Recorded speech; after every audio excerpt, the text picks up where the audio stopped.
Good morning students. इस channel पर आपको सभी विषयों के सभी चैप्टर के वीडियो मिलेंगे। सभी विषयों विज्ञान, हिंदी, संस्कृत, अंग्रेजी, समाज विज्ञान के प्रश्नोत्तर, व्याकरण, मैथ के सॉल्यूशन भी मिलेंगे। यदि किसी विषय के किसी चैप्टर के वीडियो का लिंक चाहिए तो आप हमारे व्हाट्सएप नंबर 7004496418 पर व्हाट्सएप SMS करके वीडियोज़ के लिंक को प्राप्त कर सकते हैं।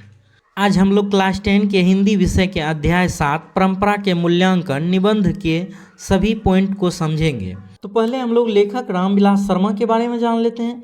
हिंदी आलोचना के महत्वपूर्ण हस्ताक्षर डॉक्टर रामविलास शर्मा का जन्म उनवास उत्तर प्रदेश के एक छोटे से गांव उचगांव सानी में 10 अक्टूबर 1912 ईस्वी में हुआ था। उन्होंने लखनऊ विश्वविद्यालय से 1932 ईस्वी में BA तथा 1934 ईस्वी में अंग्रेजी साहित्य में MA किया।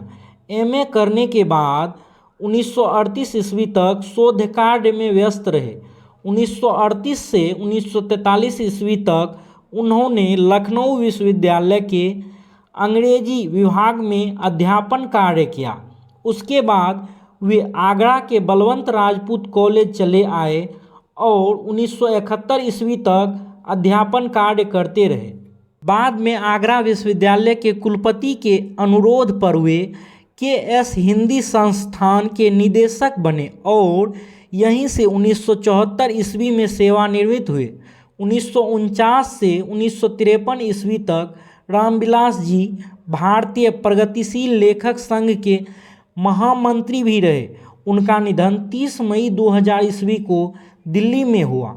हिंदी गद्य को रामविलास शर्मा का योगदान ऐतिहासिक है। तर्क और तथ्यों से भरी हुई साफ पारदर्शी भाषा रामविलास जी के गद्य की विशेषता है। उन्हें भाषा विज्ञान विषयक परंपरागत दृष्टि को मार्क्सवाद की वैज्ञानिक दृष्टि से विश्लेषित करने तथा हिंदी आलोचना को वैज्ञानिक दृष्टि प्रदान करने का श्रेय प्राप्त है। देशभक्ति और मार्क्सवादी चेतना रामविलास जी का केंद्र बिंदु है। उनकी लेखनी को वाल्मीकि और कालिदास से लेकर मुक्तिबोध तक की रचनाओं का मूल्यांकन प्रगतिवादी चेतना के आधार पर हुआ है।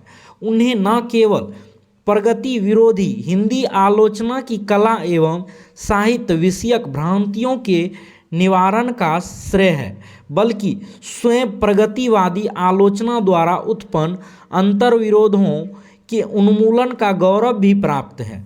रामविलास जी ने हिंदी में जीवनी साहित्य को एक नया आयाम दिया। उन्हें निराला की साहित्य साधना पुस्तक पर साहित्य अकादमी पुरस्कार प्राप्त हो चुका है। उनकी अन्य प्रमुख रचनाओं के नाम हैं आचार्य रामचंद्र शुक्ल और हिंदी आलोचना, भारतेंदु हरिश्चंद्र, प्रेमचंद्र और उनका युग, भाषा और समाज, महावीर प्रसाद द्विवेदी और नवजागरण, भारत की भाषा समस्या, नई कविता और अस्तित्ववाद, भारत में अंग्रेजी राज और मार्क्सवाद, भारत के प्राचीन भाषा, परिवार और हिंदी, विराम चिन्ह, बड़े भाई आदि। पाठ के रूप में यहाँ रामविलास जी का निबंध प्रस्तुत है। परंपरा का मूल्यांकन। यह निबंध इसी नाम की पुस्तक से किंचित संपादन के साथ संकलित है। यह निबंध समाज, साहित्य और परंपरा के पारस्परिक संबंधों की सैद्धांतिक एवं व्यावहारिक मीमांसा एक साथ करते हुए रूपाकार ग्रहण करता है। परंपरा के ज्ञान, समझ और मूल्यांकन का विवेक जगाता यह निबंध साहित्य की सामाजिक विकास में क्रांतिकारी भूमिका को भी स्पष्ट करता चलता है। नई पीढ़ी में यह निबंध परंपरा और आधुनिकता की युगानुकूल नई समझ विकसित करने में एक सार्थक हस्तक्षेप करता है। अब हम लोग परंपरा का मूल्यांकन अध्याय पे आते हैं। जो लोग साहित्य में युग परिवर्तन करना चाहते हैं, जो लकीर के फकीर नहीं हैं, जो रूढ़ियों को तोड़कर क्रांतिकारी साहित्य रचना चाहते हैं, उनके लिए साहित्य की परंपरा का ज्ञान सबसे ज़्यादा आवश्यक है। जो लोग समाज की बुनियादी परिवर्तन करके वर्गहीन शोषण मुक्त समाज की रचना करना चाहते हैं, वे सिद्धांतों को ऐतिहासिक भौतिकवाद के नाम से पुकारते हैं। जो महत्व ऐतिहासिक भौतिकवाद के लिए इतिहास का है वही आलोचना के लिए साहित्य की परंपरा का है। साहित्य की परंपरा के ज्ञान से ही प्रगतिशील आलोचना का विकास होता है। प्रगतिशील आलोचना के ज्ञान से साहित्य की धारा मोड़ी जा सकती है और नए प्रगतिशील साहित्य का निर्माण किया जा सकता है। प्रगतिशील आलोचना किन्हीं अमूर्त सिद्धांतों का संकलन नहीं है, वह साहित्य की परंपरा का मूर्त ज्ञान है और यह ज्ञान उतना ही विकासमान है जितना साहित्य की परंपरा। साहित्य की परंपरा का मूल्यांकन करते हुए सबसे पहले हम उस साहित्य का मूल्य निर्धारित करते हैं जो शोषक वर्गों के विरुद्ध श्रमिक जनता के हितों को प्रतिबिंबित करता है। इसके साथ हम उस साहित्य पर ध्यान देते हैं जिसकी रचना का आधार शोषित जनता का श्रम है और यह देखने का प्रयत्न करते हैं कि वर्तमान काल में जनता के लिए कहाँ तक उपयोगी है और उसका उपयोग किस तरह हो सकता है। इसके अलावा जो साहित्य सीधे संपत्तिशाली वर्गों की देखरेख में रचा गया है और उनके वर्ग हितों को प्रतिबिंबित करता है उसे भी परख कर देखना चाहिए कि यह अभ्युदयशील वर्ग का साहित्य है या ह्रासमान वर्ग का। यह स्मरण रखना चाहिए कि पुराने समाज में वर्गों की रूपरेखा कभी बहुत स्पष्ट नहीं रही। जहां पूंजीवाद का यथेष्ट विकास हो गया है वहीं यह संभावना होती है कि संपत्तिशाली और संपत्तिहीन वर्ग एक दूसरे के सामने पूरी तरह विरोधी बनकर खड़े हों। पुराने साहित्य में वर्ग हित साफ साफ टकराते हुए दिखाई दें, इसकी संभावना कम होती है। सभ्यता के अनेक तत्वों की तरह साहित्य में भी ऐसे तत्व होते हैं जो विरोधी वर्गों के काम में आते हैं। आग जलाकर खाना पकाना मानव सभ्यता का सामान्य तत्व बन गया है। कल कारखानों में भाप और बिजली से चलने वाली मशीनों का उपयोग समाजवादी व्यवस्था में होता है और पूंजीवादी में भी। सभ्यता का हर स्तर वर्ग युग नहीं होता। इसी तरह साहित्य का हर स्तर संपत्तिशाली वर्गों के हितों से बाधा हुआ नहीं रहता। साहित्य की इस व्यापकता को स्वीकार न करना वैसे ही है जैसे समाजवादी व्यवस्था में बिजली का उपयोग न करना, क्योंकि इसका आविष्कार पूंजीवादी समाज में हुआ था और इसका उपयोग भी पूंजीपतियों ने अपने हित में किया था। साहित्य मनुष्य के संपूर्ण जीवन से संबंध है। आर्थिक जीवन के अलावा मनुष्य एक प्राणी के रूप में भी अपना जीवन बिताता है। साहित्य में उसकी बहुत सी आदमी भावनाएं प्रतिफलित होती है जो उसे परिणाम मात्र से जोड़ती है। इस बात को बार बार कहने में कोई हानि नहीं है कि साहित्य विचारधारा मात्र नहीं, उसमें मनुष्य का इंद्रिय बोध, उसकी भावनाएं भी व्यंजित होती है। साहित्य का यह पक्ष अपेक्षाकृत अस्थायी होता है। साहित्य में विकास प्रक्रिया उसी तरह संपन्न नहीं होती जैसे समाज में सामाजिक विकास। कर्म से सामंती सभ्यता की अपेक्षा पूंजीवादी सभ्यता को अधिक प्रगतिशील कहा जा सकता है और पूंजीवादी सभ्यता के मुकाबले समाजवादी सभ्यता को पुराने चरखे और करघे के मुकाबले मशीनों के व्यवहार से श्रम की उत्पादकता बहुत बढ़ गई है। पर यह आवश्यक नहीं है कि सामंती समाज के कवि की अपेक्षा पूंजीवादी समाज का कवि श्रेष्ठ हो। यह संभव है कि आधुनिक सभ्यता का विकास कविता के विकास का विरोधी हो और कवि स्वयं बिकाऊ माल बन रहा हो। व्यवहार में यही देखा जाता है कि 19वीं और 20वीं सदी के कवि क्या भारत में क्या यूरोप में पुराने कवियों को घोटे जा रहे हैं और कहीं उनके आसपास पहुंच जाते हैं तो अपने को धन्य मानते हैं। ये जो तमाम कवि अपने पूर्ववर्ती कवियों की रचनाओं का मनन करते हैं वे उनका अनुकरण नहीं करते, उनसे सीखते हैं और स्वयं नई परंपराओं को जन्म देते हैं जो साहित्य दूसरों की नकल करके लिखा जाए वह अधम कोटि का होता है और सांस्कृतिक असमर्थता का सूचक होता है। जो महान साहित्यकार हैं उनकी कला की आवृत्ति नहीं हो सकती है। यहाँ तक कि एक भाषा से दूसरी भाषा में अनुवाद करने पर उनका कलात्मक सौंदर्य ज्यों का त्यों नहीं बना रहता। औद्योगिक उत्पादन और कलात्मक सौंदर्य ज्यों का त्यों नहीं बना रहता। औद्योगिक उत्पादन और कलात्मक उत्पादन में यह बहुत बड़ा अंतर है। अमेरिका ने एटम बम बनाया, रूस ने भी बनाया, पर शेक्सपियर के नाटकों जैसी चीज का उत्पादन दोबारा इंग्लैंड में भी नहीं हुआ। द्वंद्वात्मक भौतिकवाद मनुष्य की चेतना को आर्थिक संबंधों से प्रभावित मानते हुए उसकी सापेक्ष स्वाधीनता स्वीकार करता है। आर्थिक संबंधों से प्रभावित होना एक बात है, उनके द्वारा चेतना का निर्धारण होना और बात है। भौतिकवाद का अर्थ भाग्यवाद नहीं है। सब कुछ परिस्थितियों द्वारा अनिवार्यतः निर्धारित नहीं हो जाता।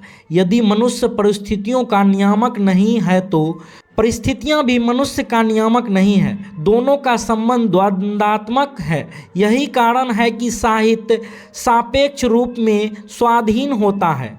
गुलामी अमेरिका में थी और गुलामी एथेंस में थी, किंतु एथेंस की सभ्यता ने सारे यूरोप को प्रभावित किया और गुलामों के अमेरिका मालिकों ने मानव संस्कृति को कुछ भी नहीं दिया।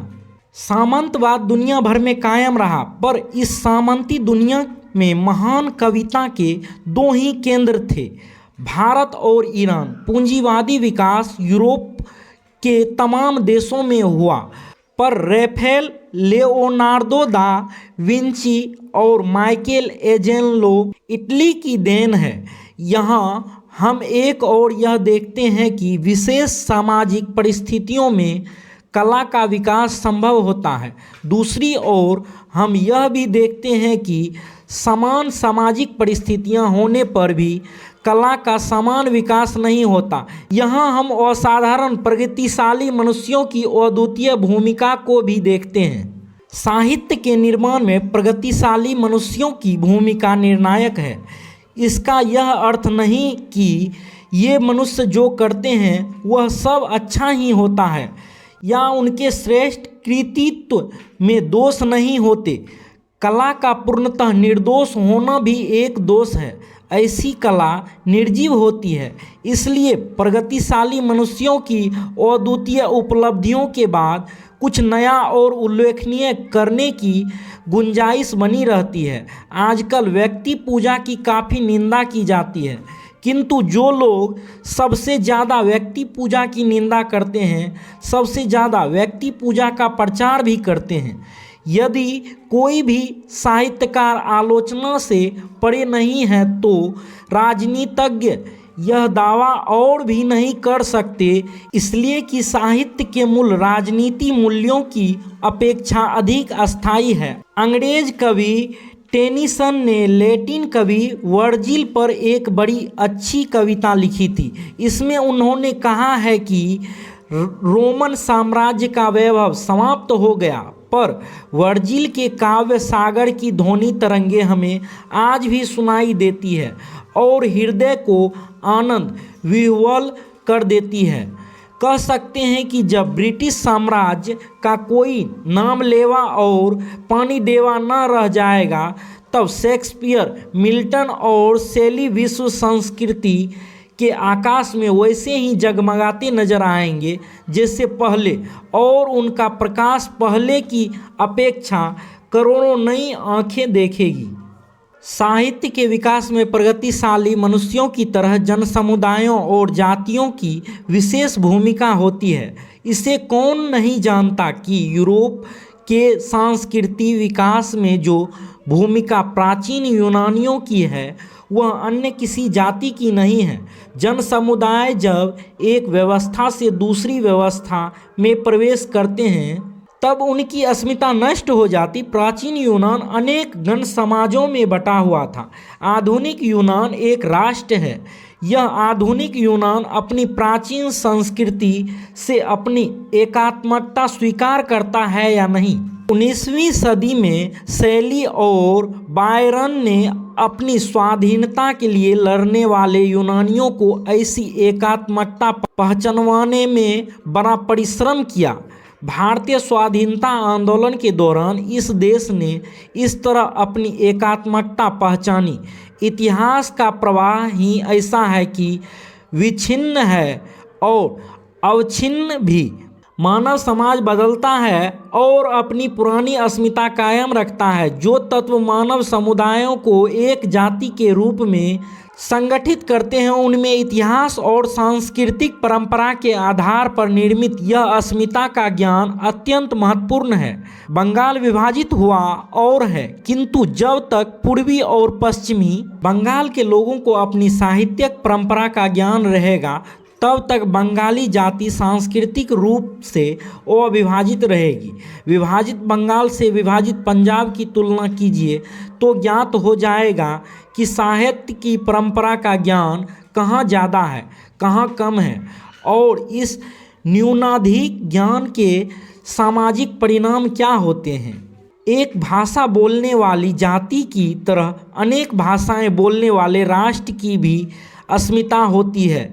संसार में इस समय अनेक राष्ट्र बहुजातीय हैं, अनेक भाषा भाषी हैं। जिस समय राष्ट्र के सभी तत्वों पर मुसीबत आती है, तब उन्हें अपनी राष्ट्रीय अस्मिता का ज्ञान बहुत अच्छी तरह से हो जाता है।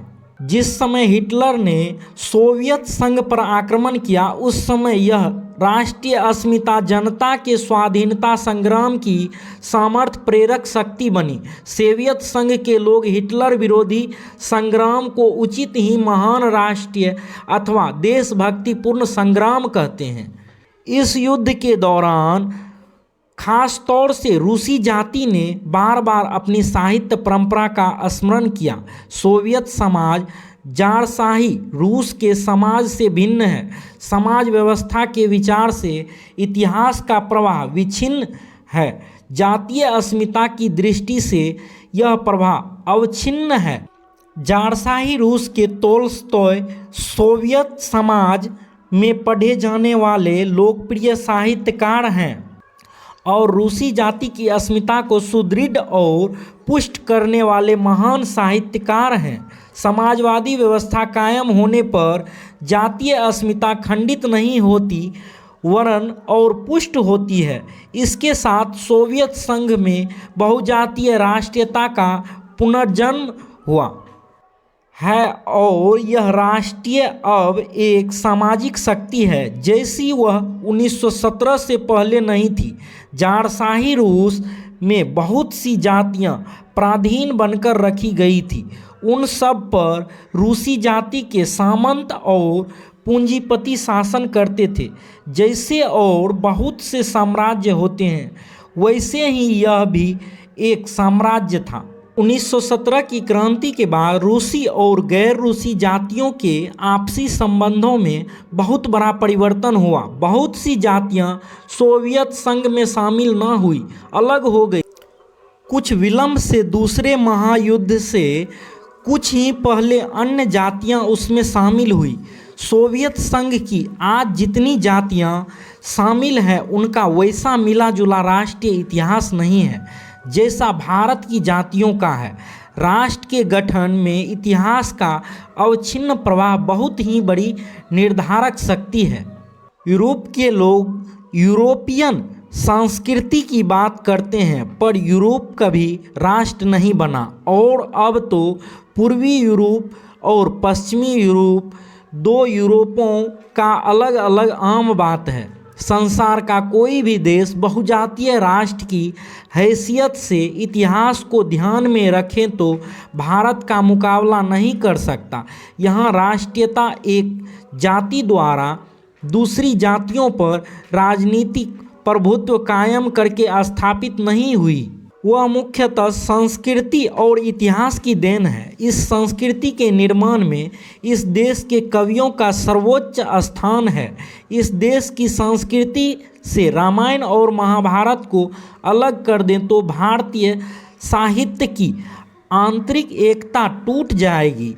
किसी भी बहुजातीय राष्ट्र के सामाजिक विकास में कवियों की ऐसी निर्णायक भूमिका नहीं रही जैसी इस देश में व्यास और वाल्मीकि की है। इसलिए किसी भी देश के लिए साहित्य की परंपरा का मूल्यांकन उतना ही महत्वपूर्ण नहीं है जितना इस देश के लिए है। यदि समाजवादी व्यवस्था कायम होने पर जारशाही रूस नवीन राष्ट्र के रूप में पुनर्गठित हो सकता है तो भारत में समाजवादी व्यवस्था कायम होने पर यहाँ की राष्ट्रीय अस्मिता पहले से कितनी पुष्ट होगी इसकी कल्पना की जा सकती है। वास्तव में समाजवाद हमारी राष्ट्रीय आवश्यकता है। पूंजीवादी व्यवस्था में शक्ति का इतना अपव्यय होता है कि इसका कोई हिसाब नहीं है। देश के साधनों का सबसे अच्छा उपभोग समाजवादी व्यवस्था में ही संभव है। अनेक छोटे बड़े राष्ट्र जो भारत से ज़्यादा पिछड़े हुए थे, समाजवादी व्यवस्था कायम करने के बाद पहले की अपेक्षा कहीं ज़्यादा शक्तिशाली हो गए हैं और उनकी प्रगति की रफ्तार किसी भी पूंजीवादी देश की अपेक्षा तेज है। भारत की राष्ट्रीय क्षमता का पूर्ण विकास समाजवादी व्यवस्था में ही संभव है और साहित्य की परंपरा का पूर्ण ज्ञान समाजवादी व्यवस्था में ही संभव है। समाजवादी संस्कृति पुरानी संस्कृति से नाता नहीं तोड़ती, वह उसे आत्मसात करके आगे बढ़ाती है। अभी हमारे देश की निरक्षर निर्धन जनता नए और पुराने साहित्य की महान उपलब्धियों के ज्ञान से वंचित है। जब वह साक्षर होंगी, साहित्य पढ़ने का उसे अवकाश होगा, सुविधा होगी, तब व्यास होगा और वाल्मीकि के करोड़ों नए पाठक होंगे। वे अनुवाद में ही नहीं, उन्हें संस्कृत में भी पढ़ेंगे और तब इस देश में इतने बड़े पैमाने पर सांस्कृतिक आदान प्रदान होगा कि सुब्रमण्य भारती की कविताएं मूल भाषा में उत्तर भारत के लोग पढ़ेंगे और रविंद्रनाथ की रचनाएं मूल भाषा में तमिलनाडु के लोग पढ़ेंगे। यहाँ की विभिन्न भाषाओं में लिखा हुआ साहित्य जातीय सीमाएं लांघकर सारे देश की संपत्ति बनेगा। जिस भाषा के बोलने वाले अधिकतर निरक्षर हैं और अपने साहित्यकारों का बहुत से बहुत नाम सुनते हैं, वे तो इनकी रचनाएं पढ़ेंगे ही और तब अंग्रेजी भाषा प्रभुत्व जमाने की भाषा ना होकर वास्तव में ज्ञान अर्जन की भाषा होगी। और हम केवल अंग्रेजी नहीं, यूरोप की अनेक भाषाओं के साहित्य का अध्ययन करेंगे और एशिया की भाषाओं के साहित्य से हमारा परिचय गहरा होगा। तब मानव संस्कृति की विशद धारा में भारतीय साहित्य की गौरवशाली परंपरा का नवीन योगदान होगा। इस अध्याय के सभी प्रश्नों के उत्तर अमित सर के द्वारा टॉपर्स अकेडमी नंबर 1 चैनल पर कराया गया है। सभी वीडियोज प्लेलिस्ट में है, आप वीडियोज को प्लेलिस्ट में जाकर के देख सकते हैं या आप हमारे व्हाट्सएप नंबर 7004496418 पर व्हाट्सएप SMS करके वीडियोज के लिंक को प्राप्त कर सकते हैं। वीडियो पसंद आए तो वीडियो को लाइक करें, दोस्तों में शेयर करें।